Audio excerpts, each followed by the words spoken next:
Hi everyone everybody মাই brothers cancer corner shop.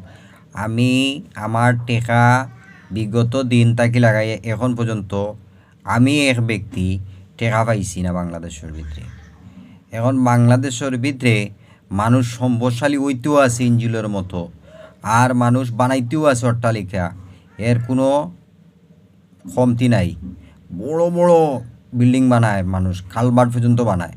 এখন আমি টেকা না পাইলে বাংলাদেশের ভিতরে এই যে ষড়যন্ত্রকারী, আমি লেখাপড়া করি আমার ক্যান্সার আবিষ্কার করছি, আশা ধরিয়া স্বপ্ন ধরছি বাংলাদেশের লাল সবুজের ভিতরে বাংলাদেশের নাম বই টাইপের ভিতরে থাকবো, দুনিয়ার ভিতরে নোবেল জয়ী হিসাবে বাংলাদেশের নাম থাকবো, খেতাব থাকবো, 12 কোটি টাকা পাইমু। এই যে বাংলাদেশের ভিতরে যে সুর, আর পৃথিবীত কিলা জানি আমেরিকার সুর, দুইও সুর এক গাইটর ফানি খার, আর আমি মাঝখানে দিয়ে হাওয়ায় বড় হয়েছি রে।